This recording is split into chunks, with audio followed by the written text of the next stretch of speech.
All right, and we'll see if I can successfully share things today for once without any troubles.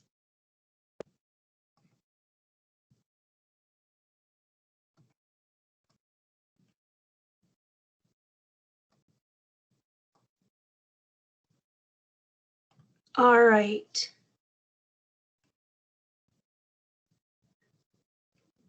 So you should be able to see my PowerPoint. If you can't, just unmute and let me know and I'll see what I can do, but that should be sharing. All right. Just a reminder, I did send an email out on the 19th to our point of contacts. I think pretty much it was the superintendents. Some instances it would have been the principal for all of our ISDs and school districts and some private schools, asking you to reply to a very basic, like three question survey just to see if you are or are not interested in supporting the joint statement to go along with the health department and other area schools. It's going to be 20. Encourage community vaccination as a way to help keep schools in person. So the deadline I set for that was Monday, this coming Monday. So if you could please just reply to that. If you're not sure what I'm talking about, you're afraid you didn't get that email, you can email me, jmorse@cmdhd.org. Or if you have any questions, we just want to make sure we're not missing anybody. Again, just contact me if you don't know what I'm talking about. I think we have about half of our schools that have replied so far. So if you could just do that for me so I know which way you'd like to go.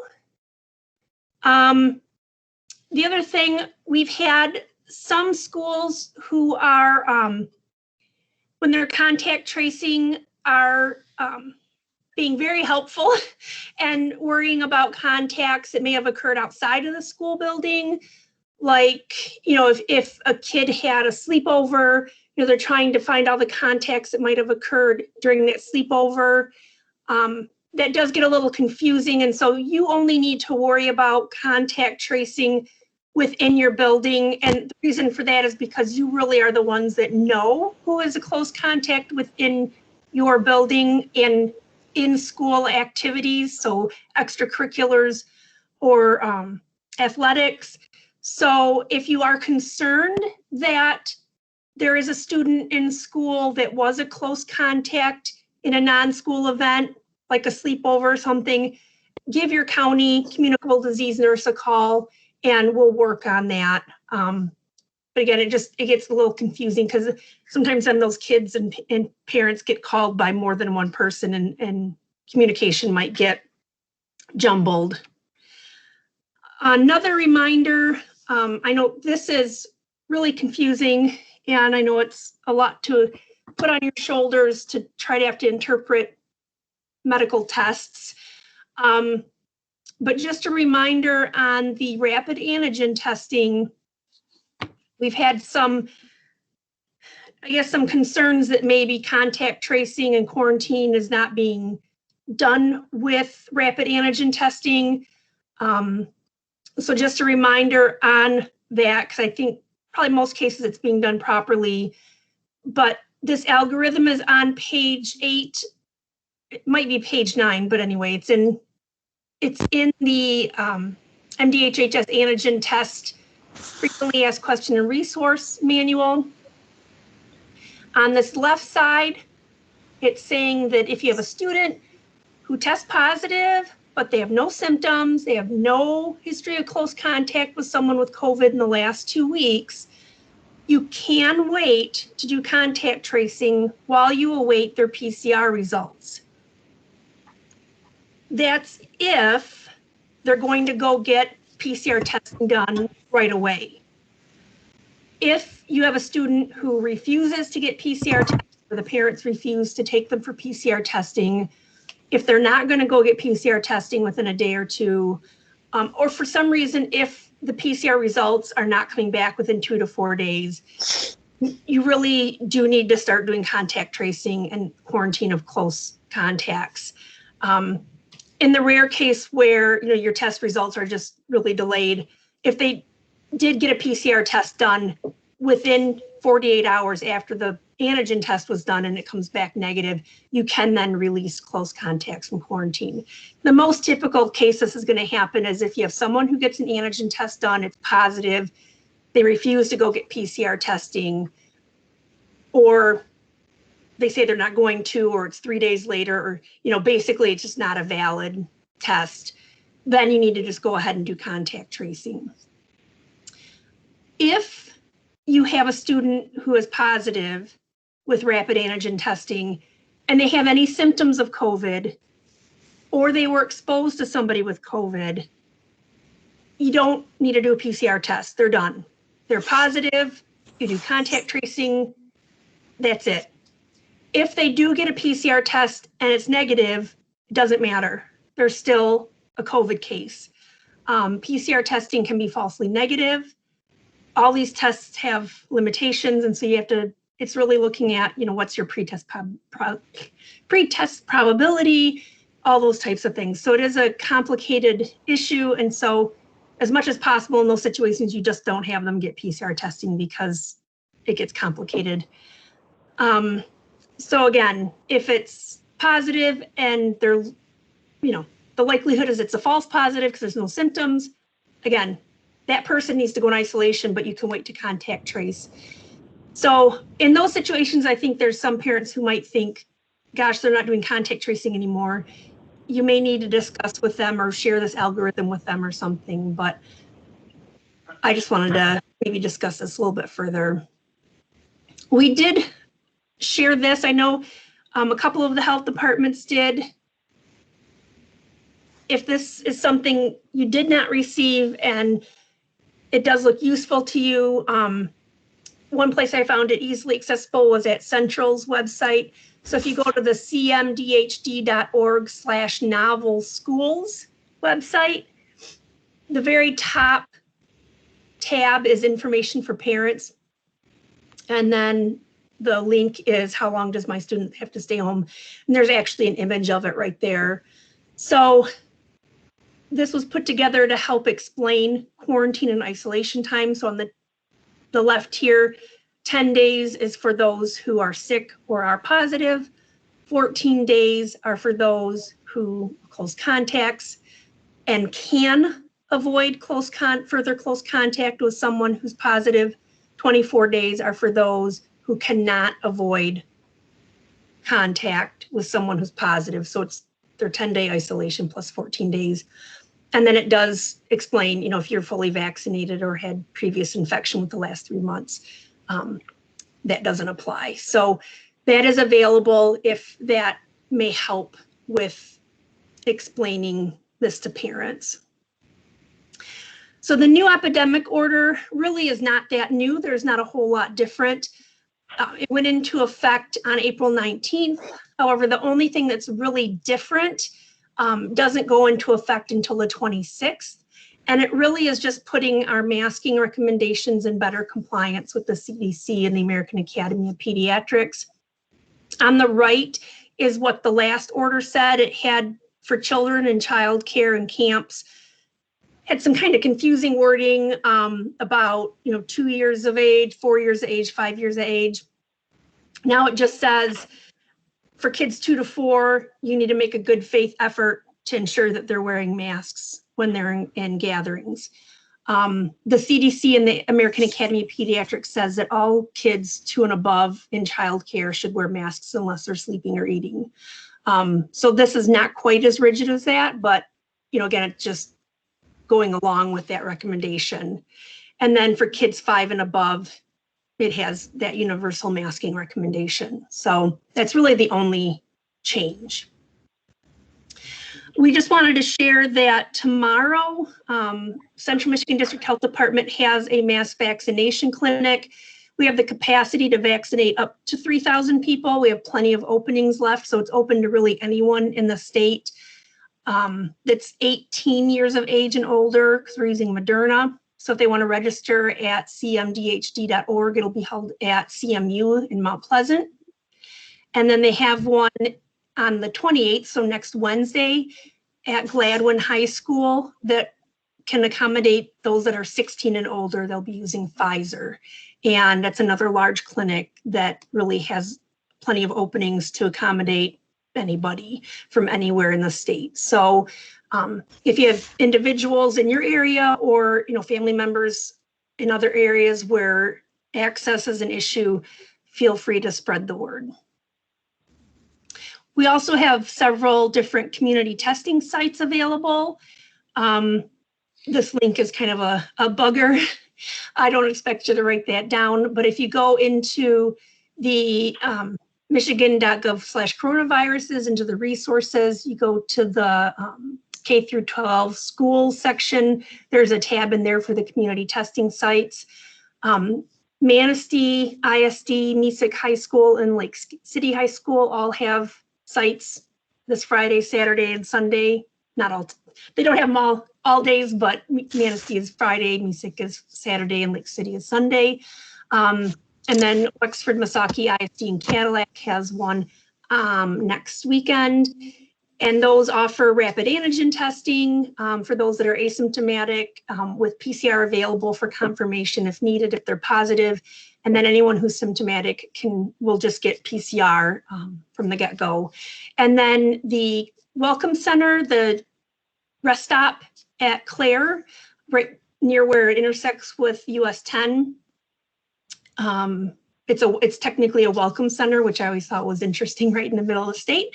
But they will start tomorrow doing the same type of testing every single day from 10 to 5, and that all of that is free.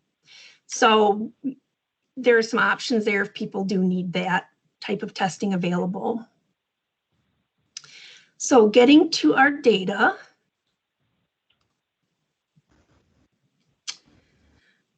So things are, and I'll go through, much more detail here in a minute, but things are starting to level off. It's just starting to, and it's going to be a while before we get back to levels we saw earlier in the year. But Michigan as a whole, it says it's been decreasing for about a week, but they're at 608, and last week they were at 574 per million, so it jumps around a bit. And the percent positivity is down a bit, 15.3% from 17.8%. Central Michigan district on average is at 578. Last week they're averaging 639, and the percent positivity is down a little bit. It's 17.2 instead of 19.3. Once you have this data available to you, which we'll send out and we will post it, you can flip back and forth and you'll see, some counties like, Clare County is quite a bit higher and some other counties are quite a bit lower. And, again, it fluctuates week to week. District Health Department number 10 actually went up on average just a little bit, from 525 to 560 per million. And percent positivity is pretty stable, but down just a hair at 20% from 21.9%. And that's where those testing initiatives come in and are quite important. And you can see why, like Wexford and Missaukee and that area is a real focus for testing. The more we can test, the more we can help bring those percent positivities down. And also just the concern is too, there's a lot more disease out there that we're not picking up and able to contact trace and quarantine and stop the spread of transmission. So any schools who are interested in offering pop-up testing, that's always an option. Or again, you can refer people to those that are available. The 3 counties of mid-Michigan went from 585 to 507 per million, and percent positivity went from 17 to 13. Again, we've had a lot of different outbreaks in different locations. And so I know to talk to any of our communicable disease staff or to myself or health officers, we don't feel like there's been a big decrease by any means, but to look at the data, we can start to cross our fingers and hope a bit.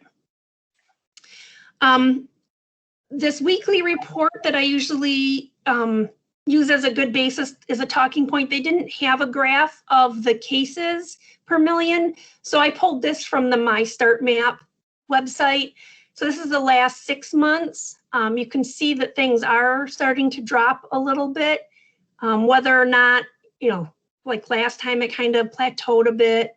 We don't expect it to just drop right off. And I have some predictions later on, but it is at least nice to see things maybe starting to level a bit.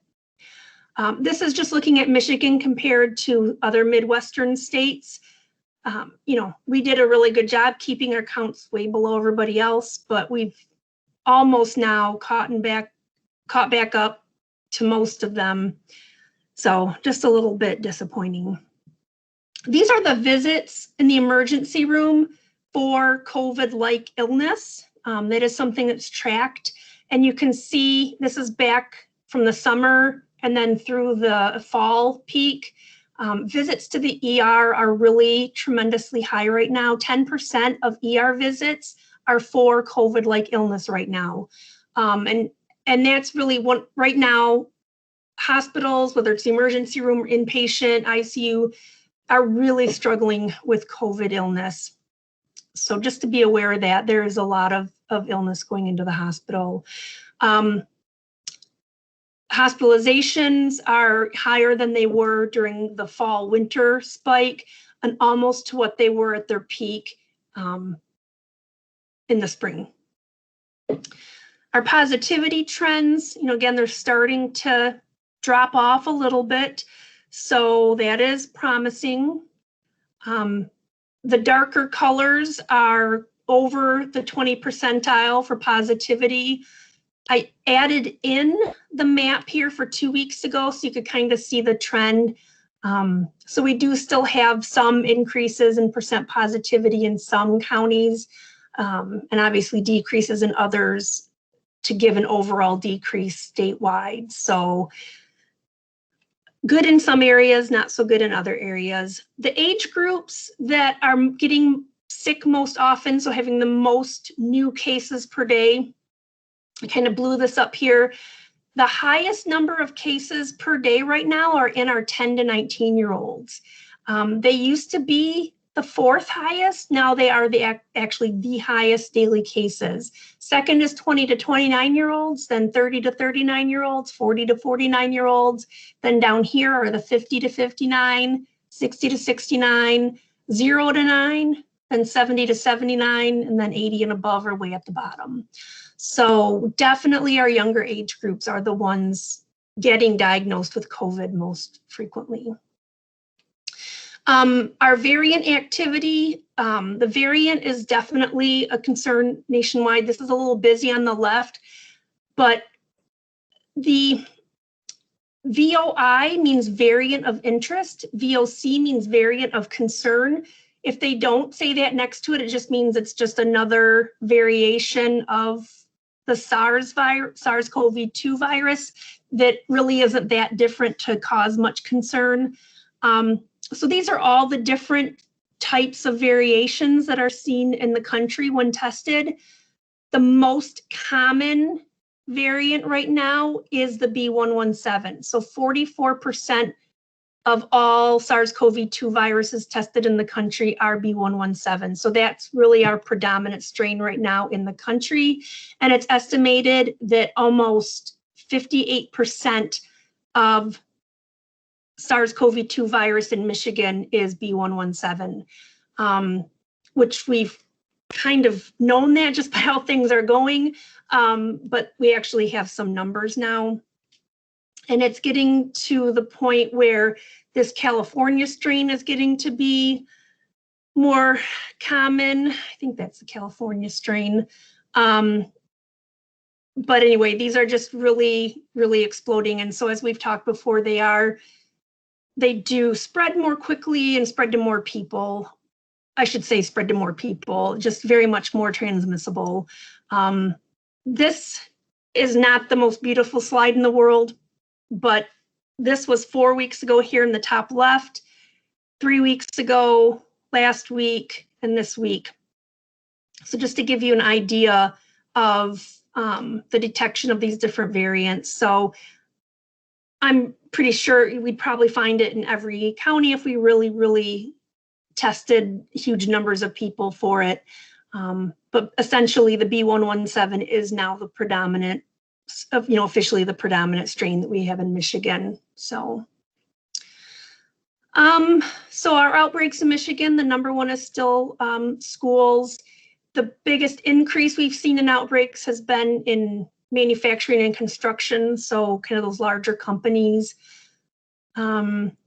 Actually, this week we did not see a very big increase in outbreaks in school settings, so that is a good thing. In our school districts, we only had one new outbreak in a high school.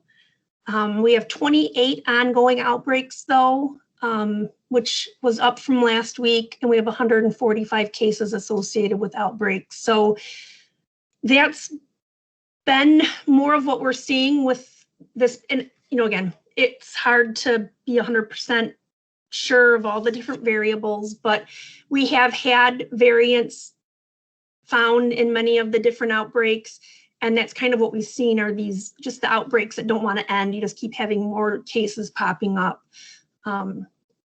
Hence the reason to go back to 14-day quarantine and try other ways to get the spread to stop.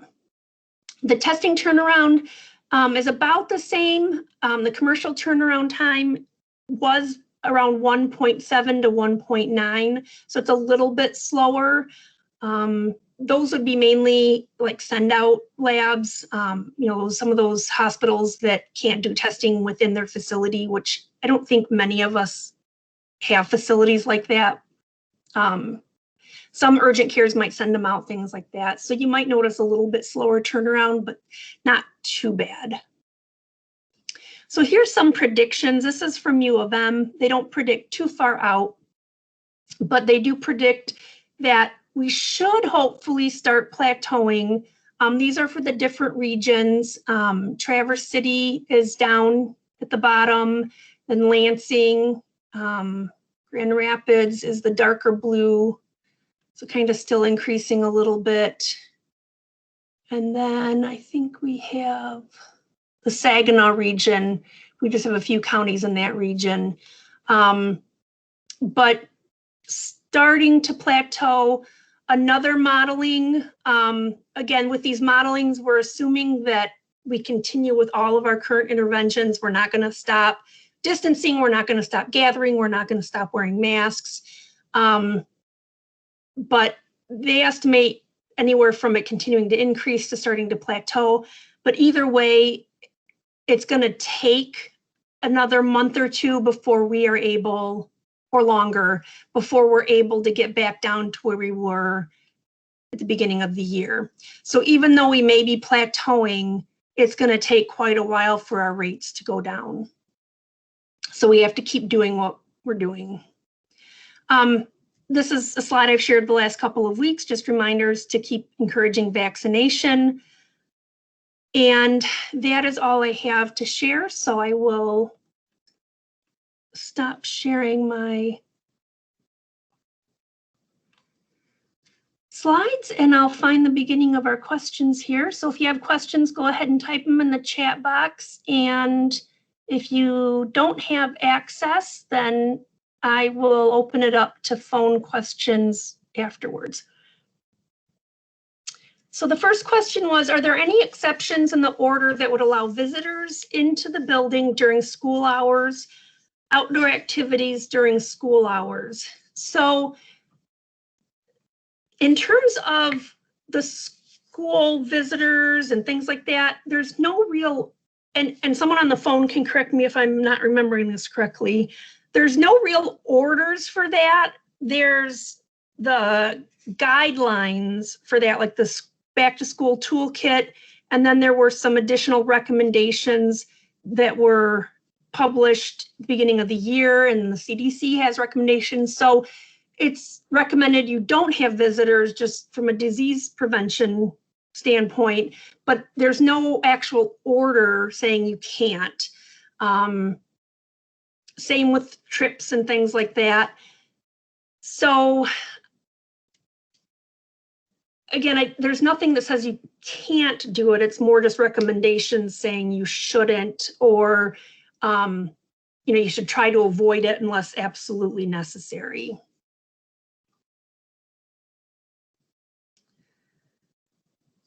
With the new epidemic order, what guidance are we providing schools with regards to their wanting to hold proms?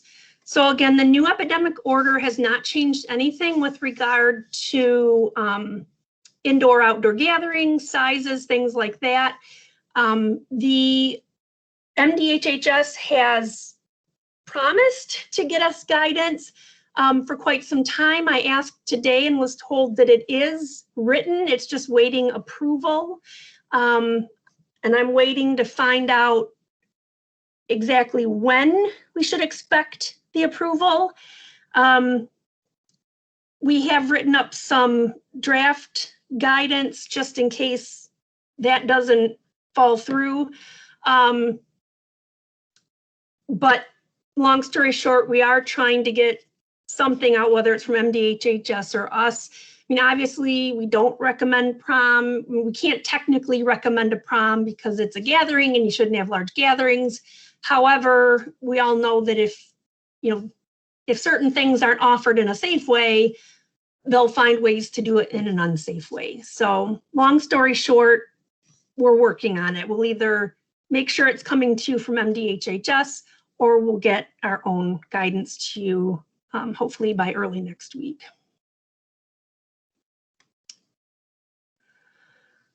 Do we need to start the mandated mask wearing in our preschools on Monday? So it goes into effect, yes. I just had to look at my calendar. Yes, so that is when it is in effect. And again, you have to make your best effort. So if you have a 2-year-old who keeps ripping their mask off and throwing it on the floor, keep encouraging them to put it on, but you don't need to tie it on their face or anything like that. So you make your best effort. Most younger kids do well with them, do surprisingly well with them, and there are a lot of resources online to work with that.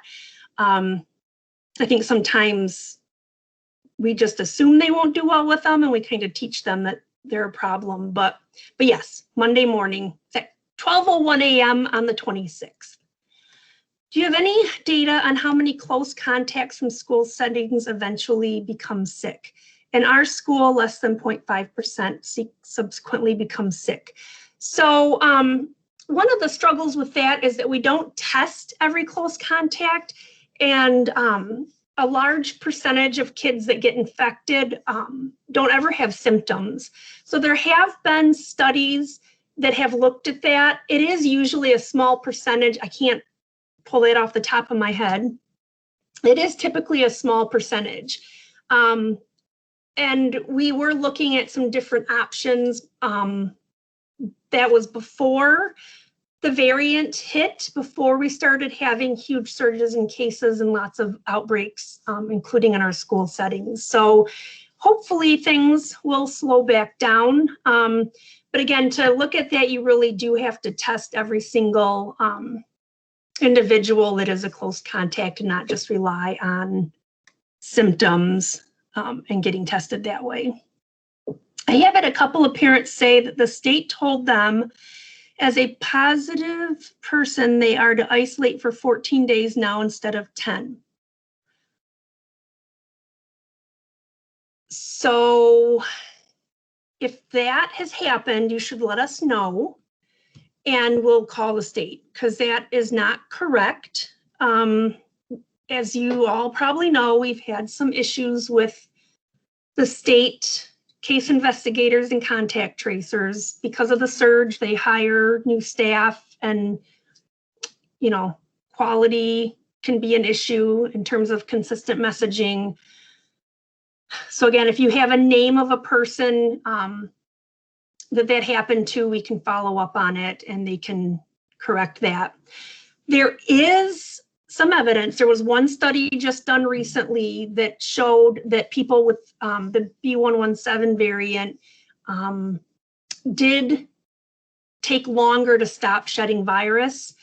but there's been no changes in recommendations.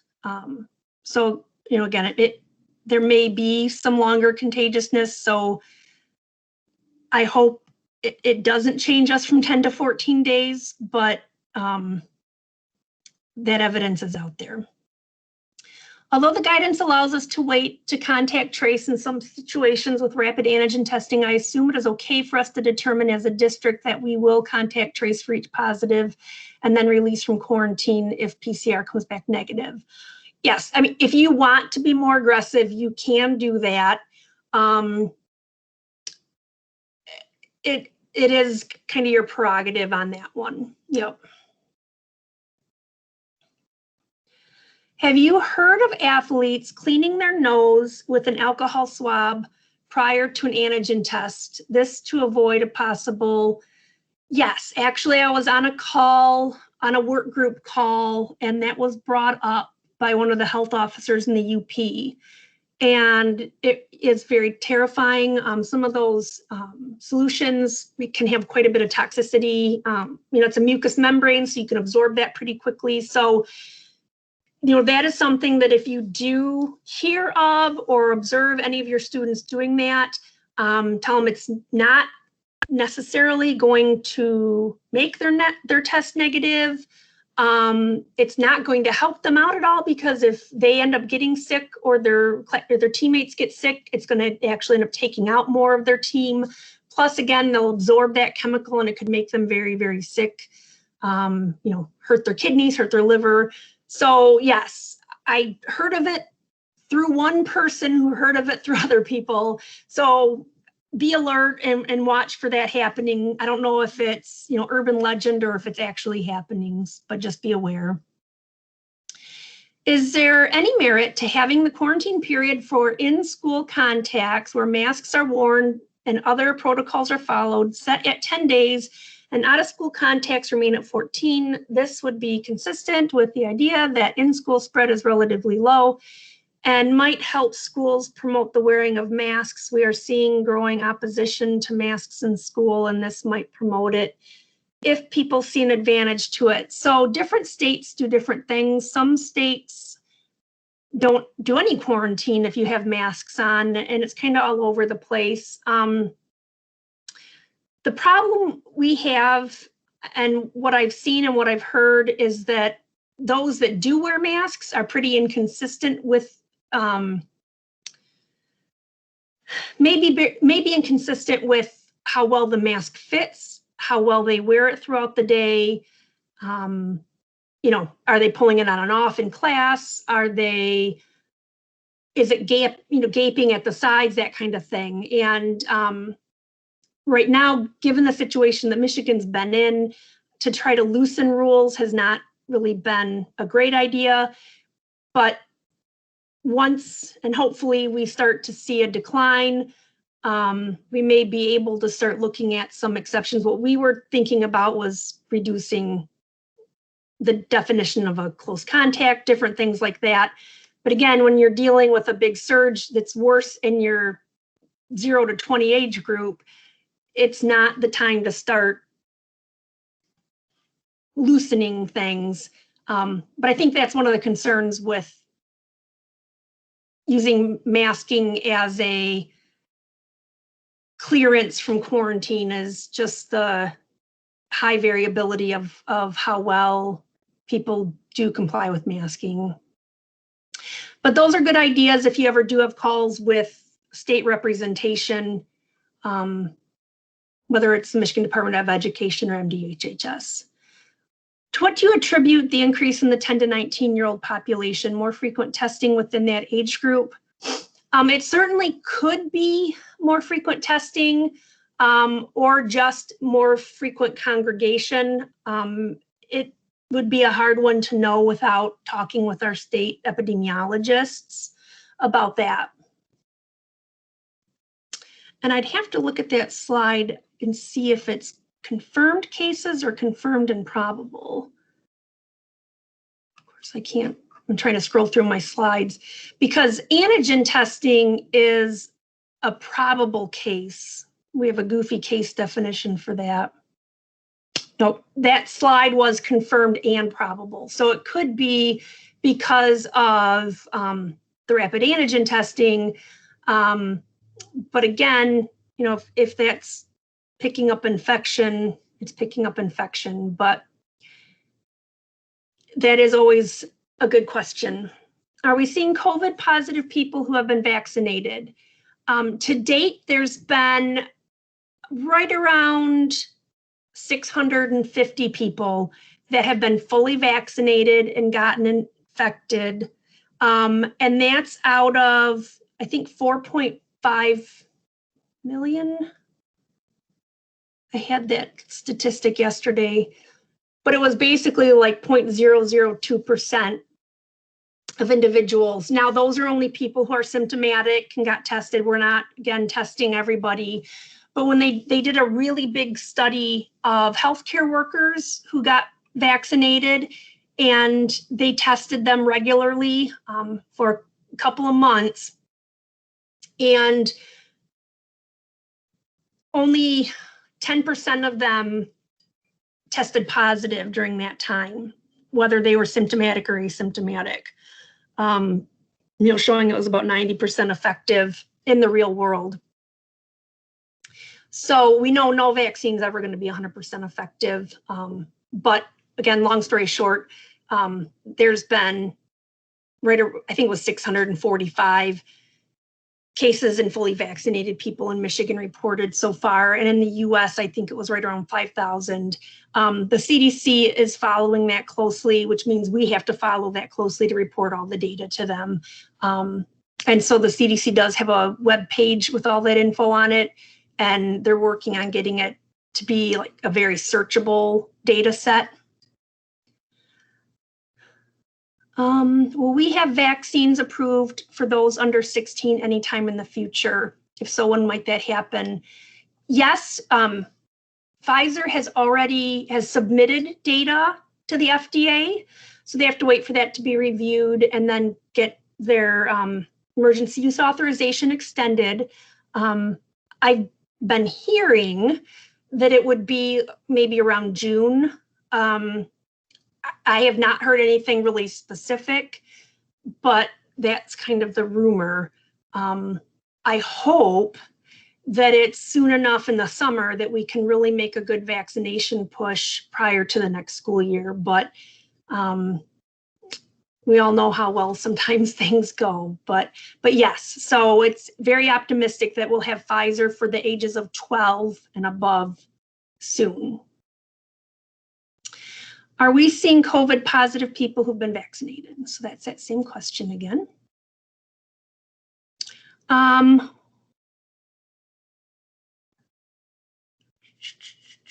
we?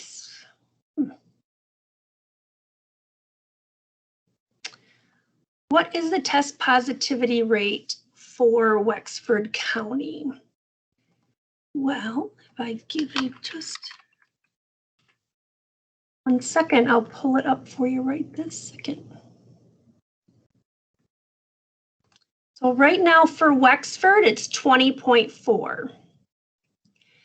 And I can find that by going to mistartmap.info.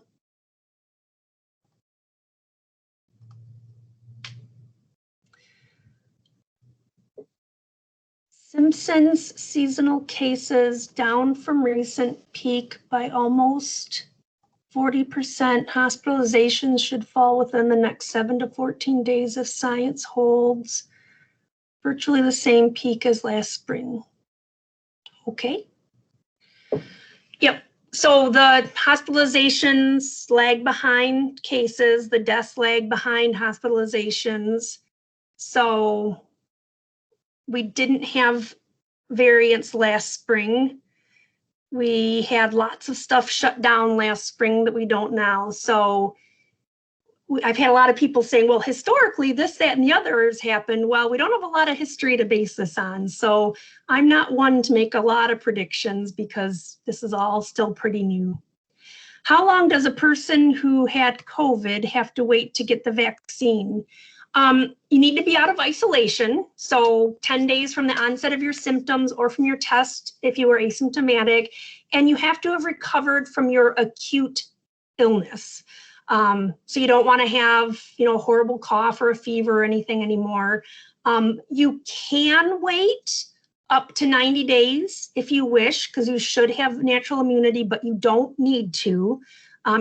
Again, the minimum is just you need to be out of isolation and have recovered from your acute symptoms. How many guests can be present in a school auditorium for graduation ceremony? Is it 25? So if you go to the epidemic order, I want to say, because if it's a gymnasium, so hard for me to pull these off the top of my head.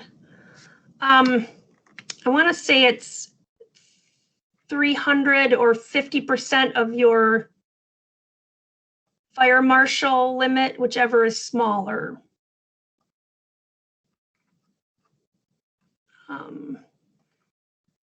But it would be in the epidemic order. Let me see.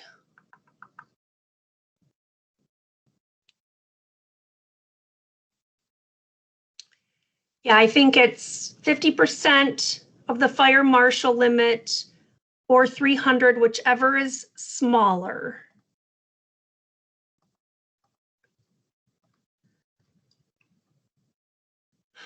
Did the voluntary 2-week pause on sports in high schools make a difference in the number, or did not many schools participate? So I'm not sure how many did participate. I don't think many in our area did. I think maybe some in more urban areas did. But I can't comment on what impact it had because I just don't know the information on that. Where can I find the guidance that states a person with COVID should not retest for at least 90 days because they will continue to test positive even if they're no longer contagious? It is in the CDC. It's one of those things you have to kind of hunt for. Melissa, if you can email me your email address, I can find it and email it to you. Let me see if I can. So my email is jmorse@cmdhd.org. But it's in a few different spots on the CDC website. Again, I know it's kind of tricky sometimes to navigate that. A local health provider indicated a fully vaccinated adult needs to follow quarantine guidelines of 10 days post symptoms for positive persons and then 14 days after that. What? My understanding is CDC indicates fully vaccinated people no longer need to quarantine if exposed to a positive case. So if you're fully vaccinated, which is 2 or more weeks past your last dose, whether it's the second dose of a 2-dose series or 1 dose of a 1-dose series, if you are exposed to someone when you're fully vaccinated, so after that 2-week period, you do not need to quarantine. If you have symptoms or test positive, you still need to isolate. And that is on the CDC website quite clearly. So hopefully that answered your question. But again, we do have a lot of confusion about if someone's exposed like on day 10 after their last dose, do they get out 4 days later once they hit 14 days? And they do not. It has to be 14 or more days after your last dose when you get exposed for that exclusion to count. So if that doesn't make sense or if you need any references, Susan, you can let me know. Okay. So that was the last question in the chat. If there's anyone on the line who wants to unmute and ask their question, you can do that.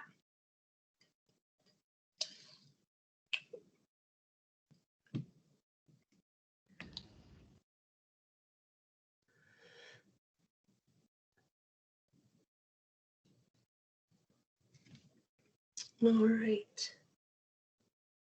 Otherwise, we'll get the slides and the data out to you.